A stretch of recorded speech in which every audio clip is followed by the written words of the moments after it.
하나님의 말씀 보겠습니다. 오늘 우리 하나님께서 우리에게 주신 말씀은 고린도전서 2장 9절에서 10절 말씀입니다. 신약성경 고린도전서 2장 9절에서 10절 말씀.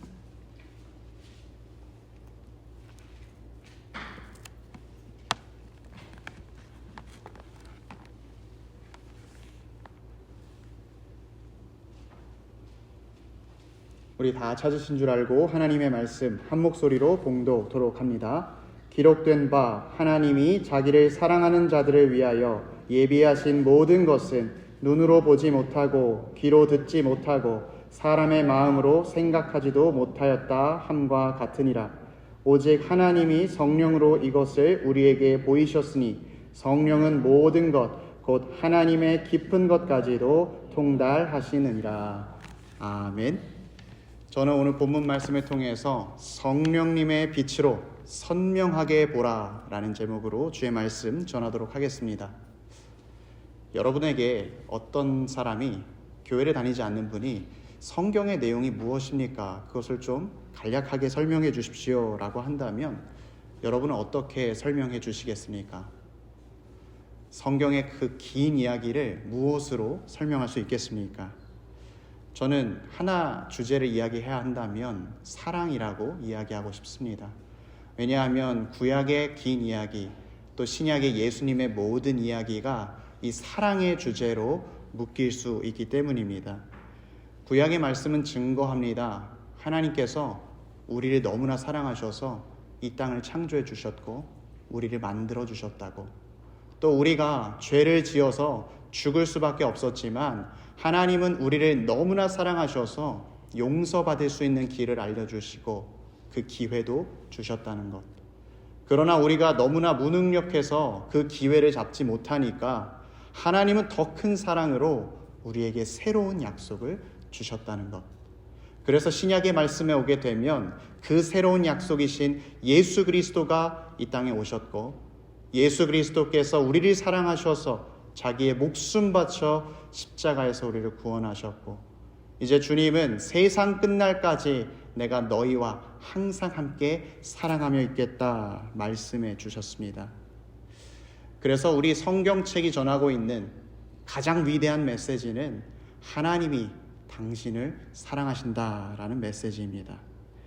오늘 우리는 그 사랑 때문에 이곳에 모이게 되었고요, 또 우리는 그 사랑 때문에 주님과 믿음으로 생활하며 살아갑니다. 그런데요, 여러분 정말로 주님이 나를 사랑하신다는 것 경험하면서 살고 계십니까? 하나님께서 정말로 나를 사랑하신다는 것을 머리로만 아는 것이 아니라 내가 정말로 느끼면서 신앙생활하고 계십니까? 우리가 하나님의 사랑을 보이지 않는데 어떻게 알 수가 있을까요? 이것이 2000년도 더 지난 오늘날 우리가 성령 강림 주의를 기억하고 지키는 이유입니다. 성령님께서는 하나님의 영이셔서 우리에게 선명히 빛을 비춰주셔 주님의 사랑을 깨닫게 하시기 때문입니다.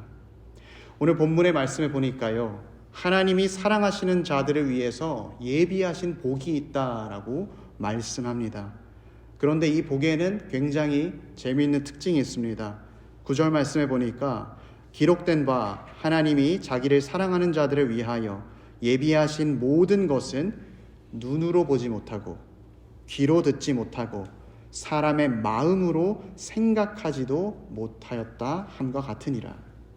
하나님께서 우리를 사랑하시고 우리에게 준비해 주신 모든 복은요, 우리의 눈과 귀로 우리의 마음으로 알 수가 없습니다. 결론적으로 우리의 힘만으로는 그것을 깨달을 수가 없습니다. 그래서 신앙생활은 은혜로 하는 것이지 나의 힘으로 하는 것이 아닙니다. 만약에 우리가 하나님의 사랑을 경험치 못하며 신앙을 가지고 있고 그런 신앙생활을 하고 있다면 그것은 안타깝게도 온전하지 못한 신앙입니다. 마치 어린아이가 엄마와 아빠와 한 집에 살기는 하는데 날마다 그 부모님의 사랑을 의심하는 것이죠. 내가 실수하면 부모님이 날 버리실지도 몰라. 내가 말을 안 들으면 나를 미워하실 거야. 두려움과 걱정 가운데 살아가는 것과 같습니다.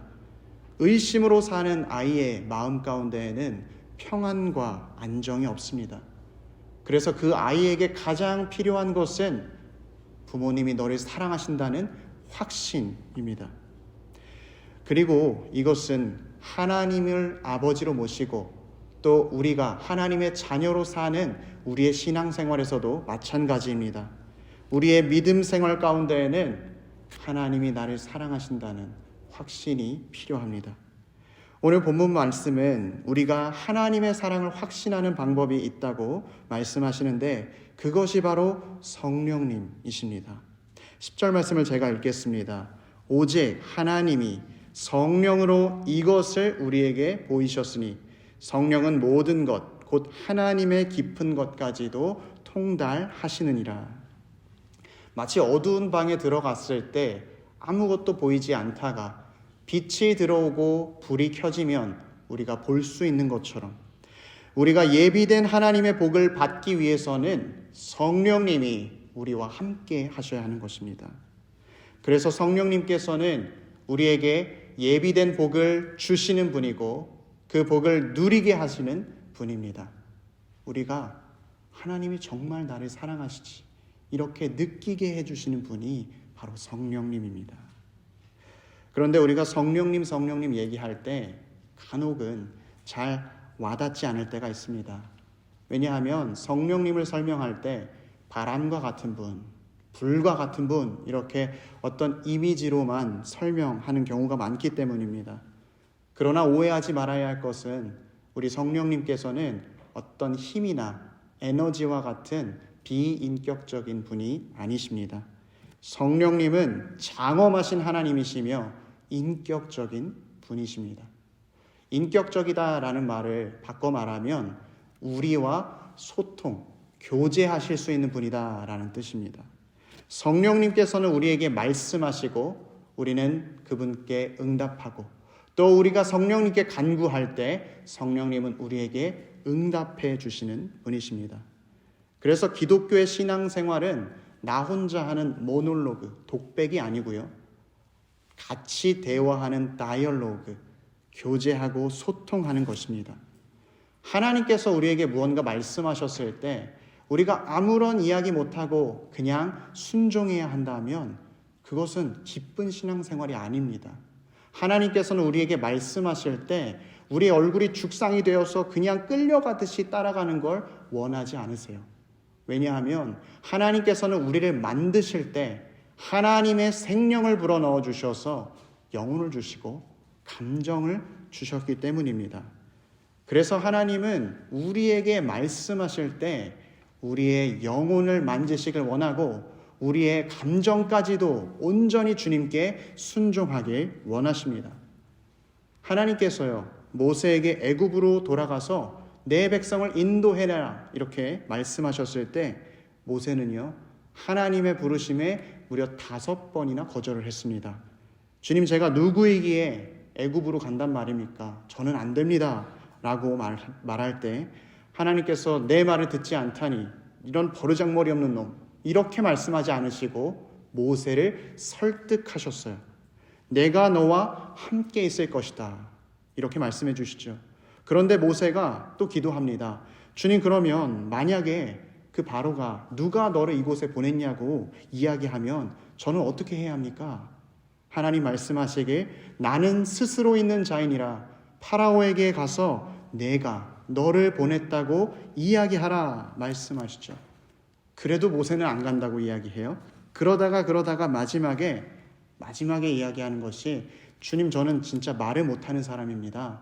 그래서 주님이 얘기해 주신 모든 것을 거기 가면 얘기 못할 거예요 라고 하니까 하나님 말씀하시기에 내가 너에게 할 말을 가르쳐 주리라. 그래도 정 걱정이 된다면 말을 잘하는 너의 형 아론을 내가 붙여 주겠다. 모세는 하나님과의 대화의 과정을 통해서 자기가 안 된다라고 못하겠다라고 했던 마음을 포기하고 하나님 말씀에 따릅니다. 인격적인 주님을 경험한 것이지요. 다시 말해 주님과 대화함으로 마음의 위로를 받고 완전히 주님께 순종하게 된 것입니다. 사랑하는 성도 여러분, 우리의 신앙이 깊어진다는 것은 하나님과 더 많은 대화를 나눈다는 것이고, 또 우리가 하나님과 대화하는 방법을 다양하게 알아간다는 것을 말합니다. 이 예배의 시간에 선포되는 주의 말씀을 하나님의 말씀으로 듣고, 또 우리가 새벽에 나와 기도하며 간구하고, 또 어떤 특별한 일에 간절함을 더하기 위해 금식하며 주님께 엎드리기도 하고요. 또 내가 받은 소득의 10의 1조를 주님께 드리기도 합니다. 하나님과 친밀한 교제를 누리면 누릴수록 우리는 하나님과 나 사이에 사랑을 경험하게 됩니다. 주님은 모세에게만 말씀하시는 것이 아니라 오늘 우리에게도 동일하게 말씀해 주십니다. 아가서 2장 10절 말씀에 보면 주님 이렇게 말씀하세요. 나의 사랑, 나의 어여쁜 자야, 나와 함께 가자. 주님은 너 혼자 가라, 네가 할 수 있다라고 그냥 격려만 하시는 것이 아니라 못 가겠다라고 주저앉아 있는 사람을 일으켜 주시고 함께 가자고 앞서 가시고 이끌어 주시는 분입니다. 그래서 성령님, 저 도와주세요 라고 간구할 때 우리 성령님은 우리에게 반드시 응답해 주시는 분입니다. 그러면 우리가 성령님과 대화하면서 구체적으로 느끼는 하나님의 사랑이 무엇이냐? 두 가지인데요. 첫 번째는 주님과 함께 하면서 우리는 주님이 주신 구원을 경험하게 됩니다. 9절의 말씀 제가 다시 읽겠습니다. 기록된 바 하나님이 자기를 사랑하는 자들을 위하여 예비하신 모든 것은 눈으로 보지 못하고 귀로 듣지 못하고 사람의 마음으로 생각하지도 못하였다 함과 같으니라. 하나님께서 우리에게 예비하여 주시고 주시는 가장 놀라운 복은 구원의 복입니다. 죄인이 용서함 받고 거룩함으로 천국에 들어가는 것, 이보다 귀한 것이 우리에게 주어질 수 없습니다. 우리가 받은 이 구원은요, 세상의 어떤 것으로 설명할 수가 없습니다.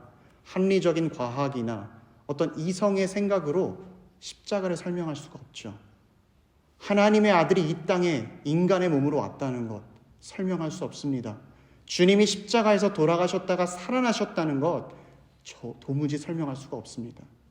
철학적인 사고도 한계가 명확합니다. 문화와 예술의 코드로도 설명할 수가 없습니다. 오직 성령님께서 그 구원을 깨닫게 해주시고 믿게 해주신 것 외에는 불가능한 것이죠. 그래서 구원의 진리를 경험하고 싶다면 주님께 주님 이 시간 내가 십자가의 깊은 의미를 알게 해주십시오. 간절히 기도해야 하는 것입니다. 그리고 이 구원의 복이 우리에게 정말로 의미가 있으려면 우리는 이 구원의 복음을 흔들림 없이 100% 믿어야 합니다. 혹시 내가 당장에 어떤 안타까운 일로 생을 마감하게 된다 했을 때 내가 하나님 앞에 구원받는다라는 확신이 없으면 우리 마음 가운데 평안이 어떻게 존재하겠습니까? 내가 신앙생활 하다가 중간에 슬럼프를 겪고 또 내 행동에 의해서 구원의 상태가 왔다 갔다 한다면 우리는 어떻게 주님을 믿고 살아갈 수 있겠습니까? 우리는요, 하나님을 100% 신뢰하고 의지하는 신앙으로 살아가야 합니다. 하나님께서 예비하신, 오늘 말씀에서 증거하는 사랑하는 자에게 예비하신 그 복 안에는 우리가 구원받는 것뿐만 아니라 그 구원을 확신한 것까지도 포함되어 있습니다. 똑같은 삶을 살더라도 구원을 확신하고 구원을 확신하지 못하고의 차이는 정말로 큰 것이죠. 아주 유명한 이야기인데요. 샌프란시스코의 골든 브릿지, 금문교라고 하는 다리를 만들 때의 일입니다. 1933년에 루즈벨트 대통령은 샌프란시스코의 그 교통체증을 해결하기 위해서 다리를 만들라고 주문했습니다. 이때 설계자 조셉 스트라우스는 총 길이 2,825m, 높이는 277m의 엄청난 다리를 설계했고 대대적인 공사가 시작이 되었습니다. 그런데 이 다리를 완공하는 데에는 무려 4년이라는 시간이 흘렀습니다. 물론 공사의 규모가 큰 것도 한몫했지만 그보다도 공사하는 중에 인부들이 발을 헛디뎌 바다에 빠져 죽었던 일이 많았기 때문입니다. 사람들이 그곳에서 떨어질 때마다 일은 중단되었고요. 또 시간이 지나자 아무리 많은 돈을 준다 그래도 사람들이 더 이상 나 공사하지 않겠다라고 말했습니다. 나중에는 결국에 작업을 중단하기에 이르렀죠. 그래서 건설업체는 고민 끝에 결론을 내리는데 10만 달러를 투자해서 밑에 안전 그물망을 설치하기로 했습니다. 그래서 사람들에게 여러분이 이제 떨어져도 다치지 않습니다. 죽지 않습니다. 라고 안내를 했습니다. 안전 그물을 설치하고 공사에는 많은 변화가 일어났습니다. 가장 큰 변화는 더 이상 인명피해가 발생하지 않았다는 것이고요. 또 다른 것은 그 앞선 공사가 쉬웠고 뒤에 남아있던 공사가 더 어렵고 작업들이 복잡했는데 공사의 속도는 안전 그물이 쳐져 있을 때 무려 25%나 빨라졌다는 사실입니다. 밑에 안전 그물이 내가 떨어져도 다치지 않는다라는 확신을 인부들의 마음에 주었고 심리적인 안정감을 만들었기 때문입니다. 사랑하는 성도 여러분, 우리의 신앙생활에도 이 안전 그물망이 필요합니다. 바로 구원의 확신입니다. 내가 주님께 구원받았다는 확신을 가지고 살아가는 사람들은 어떠한 상황을 만나도 두려워하지 않습니다. 또 힘든 일을 만났을 때 더욱 기도하기 마련입니다. 그래서 평생을 성령과 대화하면서 살았던 다윗은 고백하기를 내가 사망의 음침한 골짜기로 다닐지라도 해를 두려워하지 않을 것은 주께서 나와 함께 하심이라 주의 지팡이와 막대기가 나를 안위하시나이다. 이렇게 고백한 것이죠. 사랑하는 성도 여러분, 성령님은 우리에게 구원받는 믿음 주시고 그 구원을 확신하는 마음까지도 주셔서 우리가 어떠한 삶을 살아가든지 요동치 않도록 붙잡아 주십니다. 성령님과 대화하면서 우리가 경험하는 그 사랑, 두 번째는 무엇이냐? 바로 믿음의 눈과 귀를 가지게 되는 것입니다. 우리 10절 말씀을 한 번 더 보겠습니다. 오직 하나님이 성령으로 이것을 우리에게 보이셨으니 성령은 모든 것, 곧 하나님의 깊은 것까지도 통달하시느니라. 우리가 성령님과 교제하면 그 전에 보지 못했던 것을 보게 되고요. 듣지 못했던 것도 듣게 된다고 말씀하시는 것이죠. 혹시 여기에 흑백으로 된 TV를 보신 분들이 계신가요? 우리 주일학교 친구들이나 저 같은 경우는 실제로 본 적은 없지만 TV가 처음 나왔을 때에는 TV의 색깔이 흰색과 검정색 뿐이었습니다. 그런데 요즘에는 많이 달라졌습니다. 유튜브에 가면은 컬러뿐만 아니라 4K, 8K 해가지고 그 영상이 너무 섬세해서 눈이 아플 정도로 화질이 좋아졌습니다. 똑같은 영상을 보더라도 흑백으로 보고 있느냐 아니면 컬러로 보고 있느냐, 여기에는 엄청난 차이가 있습니다. 성령님과 대화하지 않는 사람은 온 세상을 흑백으로 보고 있는 것과 같습니다. 그곳에는 색깔의 차이가 없습니다. 꽃을 보아도 그냥 꽃일 뿐이지 빨간색 장미, 노란색 장미를 구분하지 못합니다. 그러나 성령님과 대화하는 사람은 이 세상을 컬러로 보는 사람입니다. 완전히 변화한 눈과 귀를 가져서 전에는 봐도 알아보지 못했던 다양한 색깔을 보고요. 전에는 들어도 듣지 못했던 섬세하고 부드러운 소리를 인식하게 되는 것이죠. 특별히 시편 19편의 기자는 성령님을 의지함으로 그 인생을 컬러로 보았던 사람입니다. 여기서 그는 이렇게 고백하고 있습니다. 하늘이 하나님의 영광을 선포하고 궁창이 그의 손으로 하신 일을 나타내는도다. 우리가 하늘을 보았을 때 어떤 사람은 오늘 날씨가 좋네 이렇게만 판단하지만 성령님과 대화하는 사람은 그 하늘을 볼 때에 하늘 위에 계신 천상의 하나님을 바라보는 것이고 하나님께서 모든 만물을 만드셨을 때 놀라운 능력과 아름다움으로 만드셨다는 것을 보게 되는 것이죠. 그러니 똑같은 것을 보더라도 듣더라도 또 경험하더라도 믿음의 눈이 있고 없는 사람의 차이는 하늘과 땅의 차이인 것입니다.